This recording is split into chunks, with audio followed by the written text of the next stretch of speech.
Fala aí, bem-vindos ao canal Dicas do IP. A gente está na sequência de vídeos sobre retas e circunferências lá da geometria analítica. E nesse vídeo a gente vai falar sobre distância de ponta reta e ângulo entre retas. Para ser bem sincero, essas duas fórmulas aí é basicamente isso. São duas fórmulas que, quando forem pedidas, você vai ter que aplicar. Ok? Eu vou fazer alguns comentários a mais sobre elas, mas o grande foco são que são fórmulas para você decorar. Tudo bem? Se liga só. A título de distância de ponta reta, eu quero que você visualize o seguinte. Existe ali a nossa reta. Não saiu uma reta. Reta. Pronto, reta. Isso. Existe um ponto que eu vou chamar de P0. E aí eu quero a distância desse ponto até a tal reta. A distância do ponto até a reta sempre será o comprimento, o tamanho dessa perpendicular. Ok? Sempre vai ser essa perpendicular. Ah, por quê, Felipe? Definição.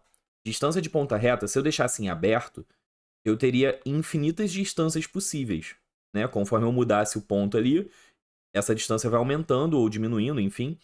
Então, a gente define distância de ponta reta como sendo a menor distância do ponto em questão a um ponto da reta. A menor distância sempre ocorre no pé da altura, no pé da perpendicular, tá bem?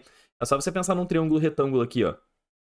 Seja esse ponto H e esse ponto P, necessariamente o P0P é maior que o P0H, porque isso aqui é um triângulo retângulo. Hipotenusa é sempre maior que cateto. É bem fácil de demonstrar, tá?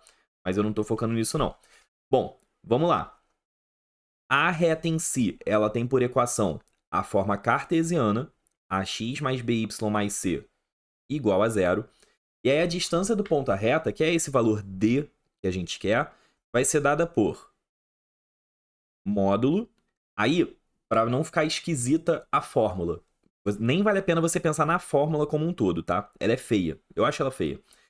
Tu vai pegar a coordenada do ponto e jogar na expressão da reta. E espera-se que isso não vá dar zero, né? Porque se der zero é porque ele pertence à reta, e aí a distância seria nula, não teria graça. Então, só na expressão, você esquece o igual a zero, você joga o x0 e y0 ali, tá bem? Então você vai ter ax0 mais by0 mais c. Okay? Esse é o numerador. Ele é feio, mas ele é só pegar o ponto e tacar na reta. Só isso. Embaixo, aí tu decora mesmo.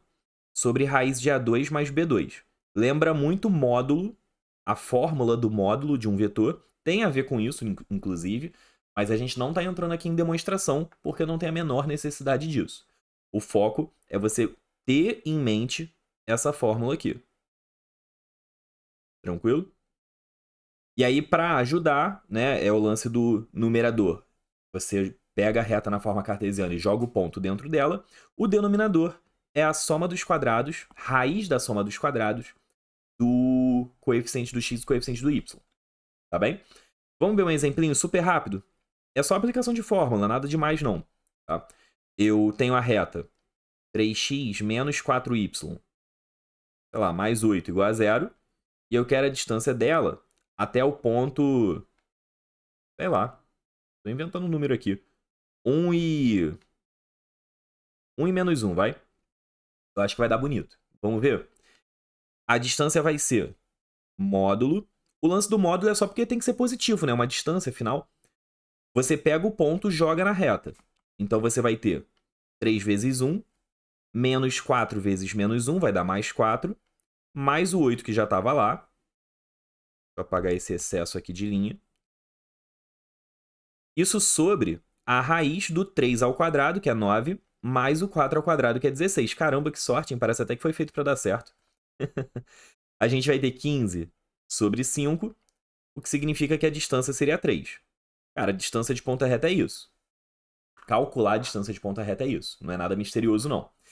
O que pode acontecer, por exemplo, é naquelas questões de posições relativas que eu citei na aula anterior, no vídeo anterior, ele dá a distância como uma informação para você achar o Czinho, né? Você tem lá, por exemplo, 2x menos y mais c igual a zero, falta achar o c.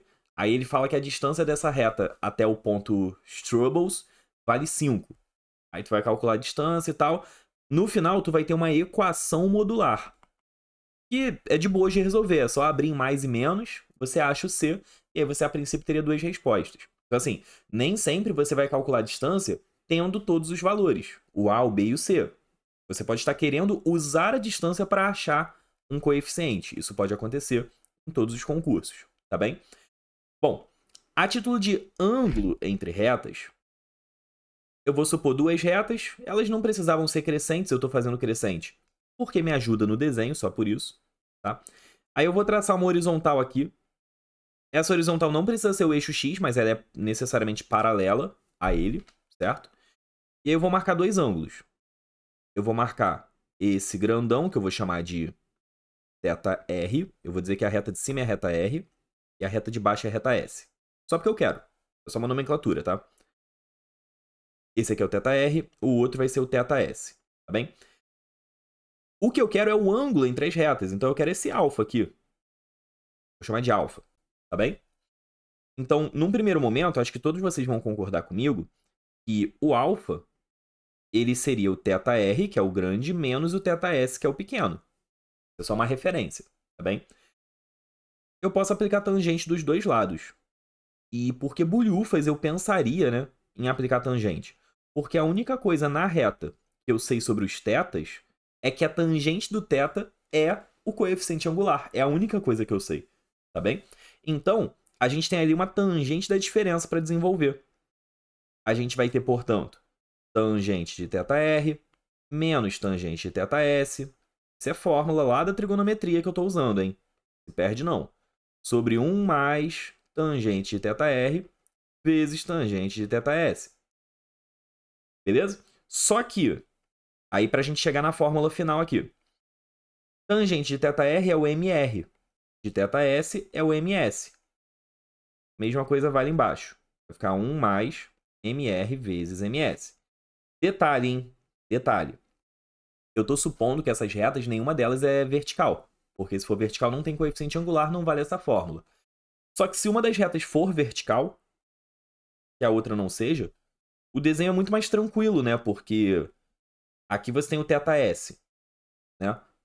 O ângulo entre as retas vai ser o complementar, vai ser 90 menos θs. A tua vida fica mais fácil, pô. Achar o ângulo entre as retas, tu faz geometricamente mesmo. Tu faz o desenho e identifica qual vai ser o ângulo, tá? No caso, seria o complementar do que gera o coeficiente angular da reta que está inclinada. Nossa, falei difícil, né? Cara, é o 90 menos θ. Foca nisso, tá? E isso se uma reta for vertical. Só para poder generalizar essa fórmula, claro que eu fiz um caso bem particular das duas retas sendo crescentes. Eu quero que esse alfa seja necessariamente o ângulo agudo entre as retas, tá? E como eu nunca sei qual reta vai estar para cima, qual reta vai estar para baixo, qual vai estar mais inclinada, qual vai estar menos, foi mal, entre o R e o S, taca módulo. Tá? Quando você taca módulo dos dois lados, você garante que esse alfa ele está entre 0 e 90. Você garante que ele está no primeiro quadrante. Ok? No caso, 0 menor ou igual, ele pode dar 0. Menor que 90, ele não pode dar 90. Tá? Inclusive, se der zebra nessa conta, é porque o ângulo é 90. O que seria dar zebra nessa conta? E aí eu faço referência ao vídeo anterior que eu falei de condição de perpendicularidade, usando o coeficiente angular, e eu não expliquei o motivo dela. Gente, se o ângulo é 90 graus, quer dizer que as retas são perpendiculares, essa fórmula tem que dar zebra. E o único jeito, né, da fórmula dar zebra é o denominador sendo zero. Só que se o denominador é zero, eu tenho aquela regra do mr vezes ms igual a menos 1. Isso aqui implica em alfa igual a 90 graus, que é o que a gente chamou de retas perpendiculares. Maneiro, né? Saber de onde que vem esse produto igual a menos 1? Bom, eu acho maneiro. Com isso a gente encerra esse vídeo, tá? Vamos pro próximo. Aí, no próximo vídeo, na próxima sequência, a gente vai ver aplicações específicas de reta que são bastante interessantes para os concursos militares, em particular para o da AFA, mas para os concursos em geral, tá bem?